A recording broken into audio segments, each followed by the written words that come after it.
నమస్తే, welcome to I dream. నేను మీ మాధురి. ఈ మధ్యకాలంలో కాలేయం సమస్యలు ఎక్కువగా అవుతున్నాయి. కాలేయం సమస్యలు ఎక్కువ అవటమే కాదు, దానివల్ల ప్రాణాలు కూడా కోల్పోయిన వాళ్ళ సంఖ్య కూడా పెరుగుతూ వస్తుంది. అసలు లివర్ చెడిపోవడానికి కారణం ఏంటి, దాన్ని ఎలా మళ్ళీ రిపేర్ చేసుకోవాలి, డీటెయిల్గా చెప్పడానికి మనతో పాటు ఉన్నారు ప్రకృతి వనం ప్రసాద్ గారు. ఆయన అడిగి డీటెయిల్గా తెలుసుకుందాం. నమస్తే సార్. సార్, లివర్ అసలు ఎందుకు డ్యామేజ్ అవుతుంది? లివర్ డ్యామేజ్ అవ్వడానికి కారణాలు ఏంటంటారు? యాక్చువల్గా మనం అందరూ లివర్ అంటానే ఏదో మందు ఎక్కువ తాగేస్తే లిక్కర్ అనుకుంటారు చాలామంది. ఓకే, డెఫినెట్గా లిక్కర్తో లివర్ డ్యామేజ్ అయ్యేది అందరికీ తెలిసిందే, సిగరెట్ తాగితే లంగ్స్ పాడేది. బట్ లిక్కర్ తాకపోయినా చాలామందికి లివర్ సమస్యలు వచ్చేదానికి one of the main reason మనం తినే ఫుడ్లో ఉండే టాక్సిన్స్, మనం పీల్చే గాల్లో ఉండే టాక్సిన్స్, మనం వేసుకునే మందుల్లో ఉండే అడ్వర్స్ డ్రగ్ రియాక్షన్స్లో వన్ ఆఫ్ ది భాగము. ఇవి ముఖ్యమైన కారణాలు. ఒకటి తీసుకుంటే మనకు జనరల్గా బాడీ ఫిజియాలజీ ఎట్లుంటుందంటే, ఫుడ్ తింటానే అది తగినంత గ్లూకోజ్ను తయారు చేసుకొని ఆ గ్లూకోజ్ను మనకి బర్న్ చేసి ఎనర్జీ వస్తూ ఉంటుంది, వాడుకుంటూ ఉంటాం. ఎక్స్ట్రాగా వచ్చింది అనుకోండి, అప్పుడు ఏం చేస్తుంది, గ్లైకోజన్గా మార్చి లివర్లో ఎత్తి పెడుతుంది. ఓకే, మళ్ళీ తీసుకుందామని మనము మజిల్స్లో ఎత్తి పెడుతుంది. అంటే మనం డబ్బులు ఏదైనా పర్సు పోయినా కానీ ఎక్కడో జోబీలో పెట్టుకుంటాం డబ్బులు. ఇప్పుడు సడన్గా ఏమైనా అవసరమైనప్పుడు అటు ఎత్తి పెట్టుకొని ఉండే ప్రాసెస్ లివర్ చూడు ఎంత బ్యూటిఫుల్. లివర్ అంటే మొత్తం దాని మీదనే, లివర్ మీదనే ఆధారపడి ఉంది అని మొత్తం బాడీ మొత్తం. అది ఒకే ఆర్గాను కట్ చేసినా మళ్ళీ రీగ్రో అవుతుంది, డ్యామేజ్ అయినా రికవర్ అవుతుంది.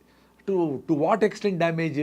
ఇదేదో పెద్ద స్టేట్మెంట్ లాగా తీసుకునేసి డ్యామేజ్ అంటే బాగా మందు తాగొచ్చు, ఎంత డ్యామేజ్ అని రికవర్ అట్లా కాదు, ఒక స్టేజ్ వరకే రికవర్ అవుతుంది. సిరోసిస్ అంటారు, గట్టిపడ్డము. ఇంకా అడ్వాన్స్డ్ అయితే క్యార్సినోమా అంటే మొత్తం క్యాన్సర్ రావడం, ఇట్లాంటివి. అక్కడి నుంచి రికవర్ అయ్యేది కష్టం. Basically fatty liver first grade, second grade అనేదో అంటారు. సో ఫ్యాట్ లివర్ ఎందుకైంది, నువ్వు తిన్న ఫుడ్లో ఎక్స్ట్రా క్యాలరీస్ అన్నీ పోయి అక్కడ స్టోర్ అవుతా ఉన్నాయి. సో దాన్ని వాడుకోవడంలా. అందుకే పెద్దోళ్ళందరూ ఏకాదశికి ఉపవాసం ఉండండి రా నాయన, 13 రోజులు తిన్నా, ఒకరోజు ఉపవాసం ఉంటే ఆ లివర్ అంతా డ్రైన్ అవుతుంది, మజిల్స్ నుండి ఎక్స్ట్రా గ్లైకోజన్ ఫ్యాట్ అంతా కరిగించుకుంటుంది. ఇంకా 36 గంటలు ఉండగలిగితే, ఏకాదశి అంటే మనం మామూలుగా ఒక పూట నిలిపేస్తేనే అదేదో పెద్ద దేవుడి కోసం చేసినట్లు, నీ కోసం కాదు, ఏదో పుణ్యం అనుకుంటాము. అది నెక్స్ట్ పూట తినం కాబట్టి ఈ పూట ఇంకా 2 ఇడ్లీలు 3 ఇడ్లీలు ఎక్కువ తింటాం, ఇంకా ఎక్కువ తింటాం. రిజర్వ్ ఉపవాసం అంటేనే ఫుడ్ లేకుండా ఉండేది. సో 14 రోజులకు ఒకసారి ఉపవాసం చేసినప్పుడు ఆ లోపల ఒక మెకానిజం, ఇట్స్ కాల్డ్ ఆటోఫాజీ అంటారు. మీరు గూగుల్ చేస్తే దాని మీద రీసెర్చ్ చేసిన యషునోరి ఉసుమి అనే సైంటిస్ట్కి నోబెల్ ప్రైజ్ వచ్చింది. అంటే ఏం జరుగుతుంది, ఇప్పుడు అమ్మ మధ్యాహ్నం భోజనం చేయలేదనుకోండి, మీరు ఇంటికి వస్తానే వెతుకుతారు, అది ఆ గిన్నెలో ఏముంది, ఈ గిన్నెలో ఏముంది, నిన్నటిది ఏమన్నా మిగిలిందా, ఆ పల్లీలు తిందామా, అన్నీ ఖాళీ చేస్తారు. సో అట్లా ఖాళీ చేసే మెకానిజము మనకు ఉపవాసంలో జరుగుతుంది. దానికి ఇంగ్లీష్లో ఒక సైంటిఫిక్గా నేమ్ ఇచ్చి ఆటోఫాజీ అని పెట్టి, ఇంటర్మీడియట్ ఫాస్టింగ్ అని పెట్టి, అంటే ఎవ్రీడే కూడా మీరు 8 అవర్స్ తినండి, 16 అవర్స్ తినద్దు. సో 16 అవర్స్లో బాడీ క్లీనప్ మెకానిజము, వీక్గా ఉండే సెల్స్ని తీసేసేది, రిపేర్ చేసుకునేది, ఫిల్టరేషన్ చేసుకునేది, ఆ పని మీద ఉంటుంది. ఇప్పుడు మీ ఇంటికి 10 మంది భోజనానికి వచ్చి వెళ్తారు, వాళ్ళు వచ్చిపోతారు, మీరు క్లీన్ చేసుకోవాలా, అన్ని సర్దుకోవాలా, ఎడుకోవాలా, పెట్టుకోవాలా, ఏం వేస్ట్ ఉన్నాయి ఫ్రిడ్జ్లో పెట్టేటివి ఇచ్చేటివి అన్నీ చేసుకోవాలి కదా.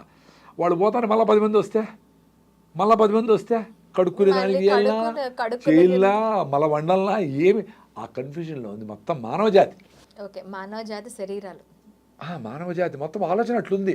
ఎవరి 2 hours డాక్టర్లు చెప్తా ఉండరు, అరే ఏ జంతువు అయినా ఒక పులి పోయి బాగా వేటాడి జింకను పట్టుకుంటుంది.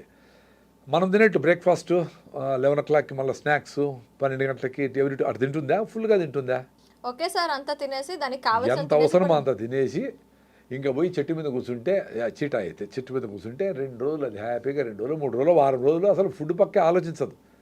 మళ్ళీ ఎప్పుడన్నా తమాషగా అట్లా దానికి జింకపోతా ఉంటే నోరు ఊరి పరిగెత్తది, తమాషగా దొరకదు, ఎందుకంటే దాని ప్రాణ సంకటం. దీనికి రియల్ ఆకలి కాదు. మనము మామూలుగా ఆ కలర్ గోబీ మంచూరి చూసినా, ఆ స్మెల్ చూసినా, ఆ హోటల్ పక్కన పోతే అబ్బా అని వస్తుంది, ఆకలి ఉండదు. పొద్దున తినేసి పోయింటావు, స్మెల్తో రుచితో ఎవరైనా తింటా ఉంటే టెంప్టేషన్తో అది వచ్చినప్పుడు జింక దొరకదు. ఇంక అది వారం తర్వాత నేను సస్తానంలో ఆయన ఆకలితో అనేకునేటప్పుడు పరిగెత్తేనే దొరుకుతుంది ఫుడ్ దానికి. మనకు అట్లేదు కదా. సో మనం తోస్తానే ఉంటుంది, లివర్లో అక్యుములేట్ అవుతానే ఉంది, అది ఫ్యాట్గా మారుతూ ఉంది, ఎత్తిపెట్టి లివర్ ఎన్లార్జ్మెంట్ అయ్యి క్యాల్షియమా ఇవన్నీ జరుగుతూ ఉన్నాయి. సో తొందరగా అరిగిపోయే ఫుడ్ లేనిది రైసు. సో ఇప్పుడు రైస్ గురించి నేను మాట్లాడితే చాలామందికి సహించదు. ఏందిరా నేను ఎప్పుడు రైస్ వద్దంటూ ఉంటారు వీళ్ళు, అది కొర్రలు కొన్ని రోజులు తిన్నాము, రాగులు రొట్టెలు ఎట్టు తిన్నాము, జొన్న రొట్టెలు రోజు ఎట్టు తినేది, రుచి ఉండదు. అరే రుచిగా తినొచ్చు ఆయన, రాగి ముద్ద వేడిగా వేసుకొని ఎండుమిరపకాయలు కారం వేసుకుంటే కొంచెం నెయ్యి వేసుకుంటే సూపర్ టేస్ట్ ఉంటుంది. మాకు రాయలసీమలో గొజ్జు అంటారు, అనపకాయలు అంటారు, నూనె వంకాయ సూపర్ ఫుడ్ బాగా టేస్టీగా ఉంటాయి. జొన్న రొట్టెలకి తెలంగాణలో కాంబినేషన్లు 100 ఉన్నాయి కర్నూలు జిల్లాలో. సో దాన్ని టేస్టీగా చేసుకొని తినచ్చు. ఇవేమంటే స్లోగా అరుగుతాయి. సో లివర్లో ఎత్తిపెట్టే పనిలే, చిన్నగా మీకు కావాల్సిన గ్లూకోజ్ రిలీజ్ అవుతూ ఉంటుంది. 5 to 6 grams ఆఫ్ గ్లూకోజ్ కావాలి. మీ బాడీలో 5 నుంచి 6 లీటర్ల బ్లడ్ ఉంటుంది. సో ఒక లీటర్కి 1 గ్రాము గ్లూకోజ్ కావాలి టు బి యాక్టివ్ సెల్స్ ఇట్లా ఉండాలంటే మనం.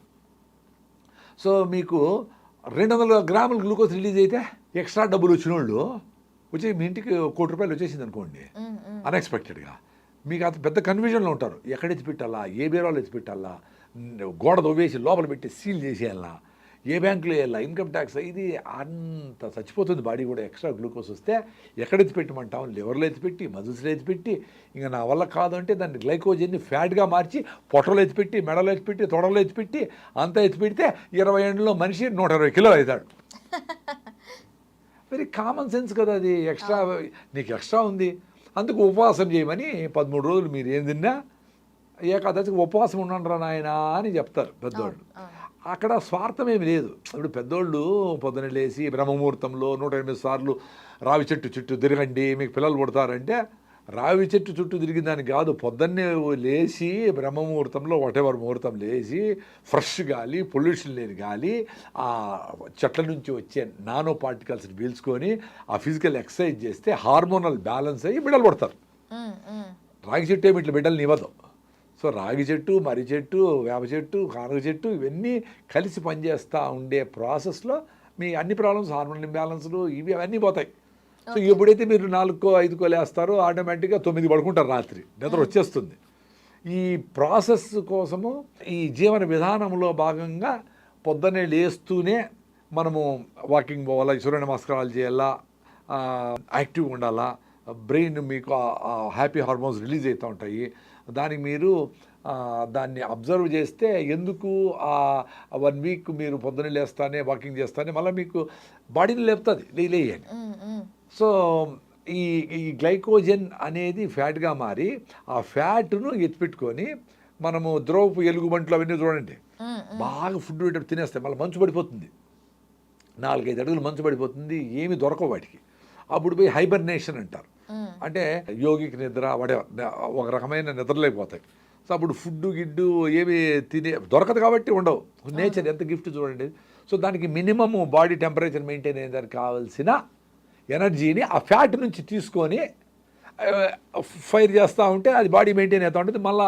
మళ్ళీ ఐస్ కరిగి అట్లా లైఫ్ వచ్చి అక్కడ లైఫ్ స్టార్ట్ అయ్యి ఆ కుందేళ్ళు దీనికి కావాల్సిన ఫుడ్ చేపలో అవి మూమెంట్ వచ్చేటప్పటికి ఇది మళ్ళీ లేచి మళ్ళీ వేడకపోతుంది. ఇది ఉంది, ఇప్పుడు కూడా జరుగుతూ ఉంది. ఇదేదో వేదాలు రాసిండేది కాదు, ఏదో ఇప్పుడు కూడా మీరు నేషనల్ జియోగ్రఫీ ఛానల్ చూసినా, యానిమల్ ప్లాంట్ చూసినా, గూగుల్ చేస్తే అవన్నీ వస్తూ ఉంటాయి. సో 6 నెలలు కూడా ఫ్యాట్ను తీసుకొని వేరే జంతువులు బతుకుతూ ఉన్నాయి. సో మనము 1 గంట కూడా వెయిట్ చేయలేమే. ఏకాదశి ఉపవాసం అంటాము, ఉత్త రైస్ మాత్రం ముట్టము, మళ్ళీ ఐస్ క్రీములు, ఇడ్లీలు, పొంగలు, ఫ్రూట్ సాలాడ్ అన్ని రకాలు పెట్టుకుంటాం, రైస్ మాత్రం ముట్టాం. అది ఎట్లా? అది ఫుడ్ తినకూడదు అంటే ఫుడ్ తినకూడదు, వెరీ సింపుల్ కదా. సో మనము లివర్ మీద లోడ్ తగ్గించాలంటే ఫస్ట్ మీరు తినే ఫుడ్ హై ఫైబర్ ఫుడ్ ఉండాలి, పీచు పదార్థం ఎక్కువ ఉండే ఫుడ్ ఉండాలా, చిన్నగా గ్లూకోజ్ రిలీజ్ చేస్తూ ఉండాలి. 5 to 6 grams of glucose release అవుతూ ఉంటే అప్పుడు మీకు ఎక్స్ట్రాగా గ్లూకోజ్ గ్లైకోజన్గా మారి ఫ్యాట్గా కన్వర్ట్ అయ్యే స్కోప్ ఉండదు.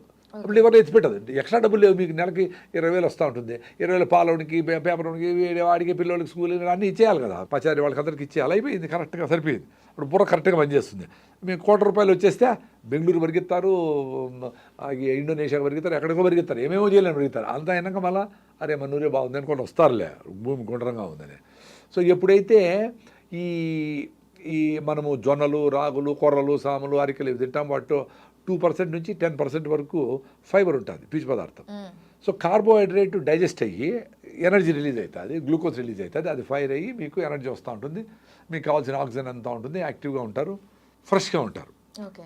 మళ్ళా మీకు పీచు పదార్థం అడ్డపడుతుంది, సో మళ్ళా కార్బోహైడ్రేట్ అరుగుతుంది. సో అట్లా లాంగ్ అవర్స్ మీకు సఫిషియెంట్గా ఆ ఎనర్జీ వస్తూ ఉంటుంది. మీరు తిన్న ఫుడ్ ఆకలి ఉండదు, లోపల సఫిషియెంట్గా మీకు గ్లూకోజ్ అందుబాటులో ఉంది, చిన్నగా వస్తుంది కాబట్టి బుర్రకు కూడా మీకు సిగ్నల్ పోదు, ఉండిలే ఫుడ్ ఏం అవసరం లేదని.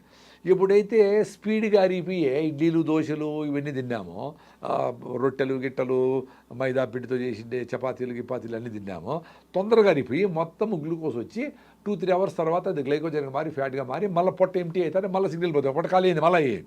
అందుకే చూడండి, లాగుండేవాళ్ళు పాపము, వాళ్ళు తప్పు కాదు, వాడు కరిగిపోయి ఫ్యాట్గా ఎత్తిపెట్టేది ప్రాసెస్ అలవాటైపోతుంది బాడీకి. సో వాళ్ళు ఎవ్రీ 2 అవర్స్ ఏదో తినకపోతే ఉండలేరు.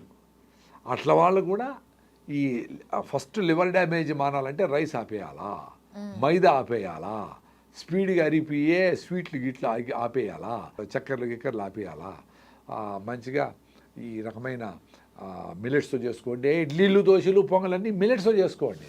ఓకే. మీరు సజ్జ రవ్వతో ఇడ్లీ చేసినా చాలా చాలా టేస్టీగా ఉంది, కొబ్బరి చెట్టుతో మంచి టేస్ట్ ఉంది. సజ్జల రవ్వతో కూడా ఇడ్లీ చేయొచ్చు. రవ్వ అంటే మన బియ్యం రవ్వ రాకుండా సజ్జల రవ్వ, ఆరికల రవ్వ, సామల రవ్వ, కొర్ర రవ్వ, ఏమైనా చేసుకోవచ్చు. మీరు దోశ ఏమైనా చేసుకోవచ్చు వీటితో. అవి తింటే మీకు ఏమవుతుందంటే ఆకలి ఉండదు. సో మీకు ఎప్పుడైతే ఆకలి ఉండదో మీ తిన్న ఫుడ్డే మీకు ఎనర్జీని ఇస్తూ ఉంటుంది.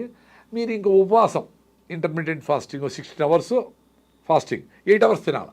సపోజ్ మీరు 8కి స్టార్ట్ చేశారనుకో పొద్దున్నే తినేది, 8 + 8 అంటే 16, అంటే 4కి, ఈవినింగ్ 4కి స్టాప్ ఫుడ్, మళ్ళీ తినకూడదు. అది రోజు చేయాలా. ఏకాదశి ఉపవాసం చేయాలి. ఏకాదశి అంటే రేపు ఏకాదశి అంటే ఈరోజు సాయంత్రము గూట్లో దీపం నోట్లో ముద్ద అంటాం మేము రాయలసీమ. గుట్ట దీపం పెట్టేది సాయంత్రం ఫినిష్ చేసేయాలి. సన్సెట్ తర్వాత తినకూడదు. ఇప్పుడు ఎమర్జెన్సీ అయితే ఒక అరగంట ఇట్లా గంట పర్వాలేదు, ఏదో పెళ్ళికి పోతారు, ఇట్స్ ఓకే. బట్ రెగ్యులర్ ఫేస్లో మీరు సాయంత్రం సన్సెట్లో వాళ్ళు తినేయాలి. సార్ 6 గంటలకు వీలు కాదే అంటారు, మరి 5కే తినేయండి. 6కి వీలు కాబట్టి 5కే తినేయండి. సాయంత్రం క్లోజ్ చేసేయాలి ఫుడ్. ఎప్పుడైతే మీరు 5కు క్లోజ్ చేస్తారో మీరు రేపు ఏకాదశి అంటే రేపంతా ఏం తినకూడదు. ఎల్లుండి పొద్దున మళ్ళీ ఏకాదశి ఫాస్టింగ్ బ్రేక్ చేసి అప్పుడు తినాలి. ఓకే. సో ఆల్మోస్ట్ 36 అవర్స్ అవుతుంది. 36 అవర్స్ కూడాను మనం వాటర్ తాగొచ్చు. ఫస్ట్లో మీకు భయం వేస్తుంది కాబట్టి అమ్మో తినకపోతే ఏమైపోతుందో అని తేనె, నిమ్మకాయ కలుపుకొని స్టీల్ బాటిల్ పెట్టుకొని 2 అవర్స్కి ఒకసారి పావు లీటర్, 1 గ్లాసు 2 గ్లాసులు తాగుతూ ఉండేది. మధ్యలో నీళ్ళు తాగండి. నెక్స్ట్ నేను అట్లే ప్రాక్టీస్ చేసిన, ఏమైపోతున్న భయంతో తాగిన. నెక్స్ట్ చేసేటప్పుడు తేనె, నిమ్మకాయ కూడా అవసరం లేకుండా మొత్తం నీళ్ళు తాగిన. ఆ నెక్స్ట్ చేసేటప్పుడు నీళ్ళు అవసరమైతే తాగినా, లేకపోతే లేదు. కాబట్టి అవసరం కూడా పళ్ళ నీళ్లు. అంటే మేము కొంచెం ఆహారం జాగ్రత్తలు తీసుకుంటాం కాబట్టి, ఫిట్గా ఉంటాం కాబట్టి మాకు అడగల.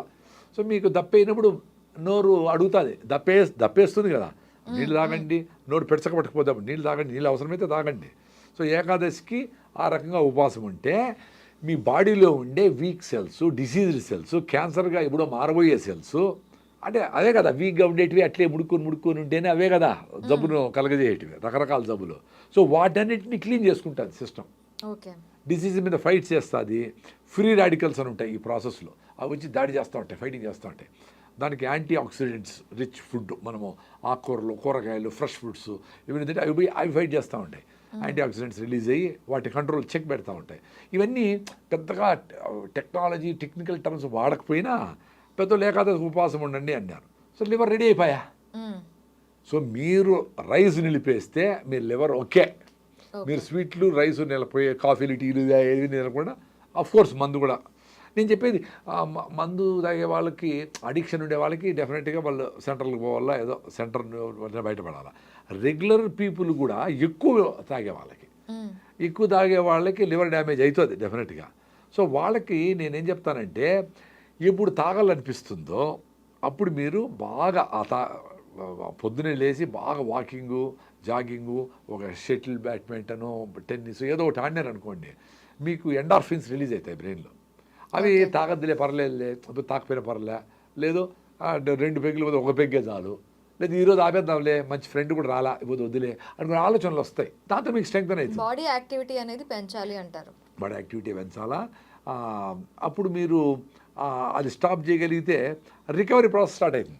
లివర్ డ్యామేజ్ అయ్యిండే లివరు, ఫ్యాటీ లివర్ కూడా ఈజీగా బయటపడచ్చు. మీరు రైస్ని నిలిపేసి గోధుమలు నిలిపేసి మిల్లెట్ స్టార్ట్ చేస్తేనే ఫ్యాటీ లివర్ పోతుంది, లివర్ సమస్యలు సగం తీరిపోతాయి. ఇంకొక ముఖ్యమైన కారణం లివర్ డ్యామేజ్ అవ్వడానికి కారణం ఏమంటే మనం తినే ఫుడ్లో ఉండే కెమికల్స్, ప్లాస్టిక్లు, రకరకాల nano particles, plastic nano particles, micro particles, రకరకాల మందుల్లో ఉండే కెమికల్స్. అంటే బాడీకి రకరకాల ఫుడ్లు పెడతా ఉన్నాం మనం థౌజండ్స్ ఆఫ్ ఇయర్స్ నుంచి. చేపలు, ఇవి అవి రకరకాల ధాన్యాలు, ఈ అన్ని రకాలు వేస్తాను. ఏ జంతువుకు మనకు దొరికినన్ని డైవర్సిఫైడ్ ఫుడ్ ఏది దొరకదు కదా. ఆవు గడ్డే తింటుంది, అది 10 లీటర్ల పాలు ఇస్తుంది, 20 మంది బిడ్డలు కంటుంది, దాని డ్యూటీ అది చేస్తుంది. పావురమైన సజ్జలు తినేసి బెంగళూరు పోయేస్తుంది అన్ని ధాన్యం తినేసి. మనం పావురాలు, ఆవులు, గేదెలు, కోళ్ళు, సముద్రంలో ఉండే చేపలు, రొయ్యలు అన్నీ తినేసి కింద కూర్చుంటే పైకి లేకుండా ఉన్నాము. సో మనకున్నంత ఫుడ్ అవైలబిలిటీ వేటికి లేదు. సో మనకు ఈ ఫుడ్స్లో పోతా ఉండే పాయిజన్స్ ఏ లెవెల్కి ఉన్నాయంటే తల్లి పాలల్లో కూడా ప్లాస్టిక్ నానో పార్టికల్స్ ఉన్నాయి, బ్లడ్లో కూడా ప్లాస్టిక్ మైక్రో నానో పార్టికల్స్ ఉన్నాయి. ఓకే. సో ఇవన్నీ ఏం చేస్తుంది, బాడీకి తెలియదు వీటిని ఎట్లా వాడాలా. మీరు సజ్జలు, రాగులు, ఇవి అవి ఫుడ్, వంకాయలు, బెండకాయలు, కాలీఫ్లవర్, క్యాబేజీలు ఎన్ని వేసింటారు. సో దీని నుంచి ఏమేమి దాన్ని బ్రేక్ డౌన్ చేసి దాంట్లో ప్రోటీన్ ఏంటి, ఇదేంటి, ఏమేమి న్యూట్రిషన్ ఉన్నాయి, ఏమేమి చెడ్డ ఉన్నాయి. ఇప్పుడు కాలీఫ్లవరు, బెండకాయలు, టమాటోలు అన్నీ మంచే కాదు, ఇంత మంచి ఉంటే ఇన్ని చెడ్డ కూడా ఉంటాయి న్యాచురల్గానే. ఇంకా మనం ఇప్పుడు టమాటా 100 రూపాయలు ఏంటంటే రోజు స్ప్రే చేయింటాం కదా, ఆ కెమికల్స్ అని ఎట్టపోతాయి, పైన కడిగితే పోతాయి. సిస్టమిక్ ఇన్సెక్టిసైడ్స్ అని మొత్తం లోపల జ్యూస్నంతా పాయిజన్ చేసి రసం పీల్చి పురుగులు చంపేటివి ఉంటాయి. సిస్టమిక్ కాంటాక్ట్ ఇన్సెక్టిసైడ్ అంటే కాంటాక్ట్లో పైన ఉంటే దాన్ని మీరు వెనిగర్లోనో సాల్ట్ వాటర్లో వేస్తే పోతాయి. సో సిస్టమిక్ ఎట్లా పోతాయి, అవి లోపల పోయినప్పుడు బాడీకి అరే ఏంద్రా కొత్త మాలిక్యూల్, ఇదేందో తెలియదు నాకు, ఏందో పెట్టినావు నువ్వేందో చేసినావని, సరే దాన్ని ఫస్ట్ పక్కన దొయ్యి అని చెప్పి లివర్లో ఎత్తి పెడతాను. ఓకే. సో ఏదన్నా ప్లాస్టిక్ పార్టికల్స్ ఏదో వచ్చినాయి తెలియదు వచ్చింది, దాన్ని ఎత్తుకుపోయి ఆడబెడతాయి. సో పెట్టి ఇది మనకు సంబంధించింది కాదు, నీ బాడీకి మీ అవ్వలు తాతలు ఎప్పుడు తినలేదు నాయన ఈ మాలిక్యూల్, ఈ కెమికల్, దీన్ని ఏం చేయాలో నాకు తెలియదు కదా దానికి బాడీకి ఎట్ట చేయాలని. ఎందుకంటే కొత్త మందులు, కొత్త ఫుడ్లు, కొత్త కలర్లు, కొత్త ప్రిజర్వేటివ్లు ఏమేమి ఎట్లా తెలుస్తుంది బాడీకి. సో దాన్ని ఏం చేస్తుంది, అది కొత్త వస్తువు కదా, లివర్లో అది ఎత్తిపెట్టి దాని చుట్టూ గోడ కడతాది. ఓకే. అంటే వేరే సెల్స్కి టచ్ లేకుండా ఇదేదో వేరే వీడు మంచోడో చెత్తోడో నాకు తెలీదు. సో వీడిని దూరం పెట్టాలంటే రోడ్డు దానికి అక్కడక్కడ లీజియన్స్ అంటారు, చిన్న గడ్డలు ఉంటాయి, చిన్న లివర్ ఎవరికి చేసినాం నాకు కూడా ఉంటాయి, మేము కూడా పొల్యూషన్లో చేయింటాం కదా ఎప్పుడో. సో అవన్నీ పోయి అక్కడ ఉండి అక్కడక్కడ చిన్న లీజన్స్ ఉంటాయి, లీజన్స్ అంటారు. సో అవి ఏం చేస్తా అక్కడే ఉంటాయి. అవి ఎక్కువ కొద్దికి ఎక్కువైపోతేనే సిరోసిస్ అయ్యేది, అంటే గట్టిపడిపోయేది, లివర్ చెడిపోయేది. ఫ్యాటీ లివర్ నుంచి ఉత్త ఫ్యాటే కాదు, ఈ చెదారము మన తినే ఫుడ్లో ఉండే పొల్యూషన్స్, కెమికల్స్, కలర్లు ఇవన్నీ పోయి ఆడ సెటిల్ అవుతాయి. పాపం లివర్ అందుకే మహాతల్లి బాడీలో అది పడినంత కష్టాలు ఏది పడరు. దానికోసం క్విక్గా అరిగిపోయే ఫుడ్లు తినకుండా, అంటే రైసు, గోధుమలు, మైదా, చక్కెర, స్వీట్లు ఇవన్నీ తినకుండా లిక్కర్ దాక్కుండా ఉంటే మీ లివర్ డెఫినెట్గా రికవర్ అయిపోతుంది. ఓకే ప్రసాద్ గారు, థ్యాంక్ యూ వెరీ మచ్.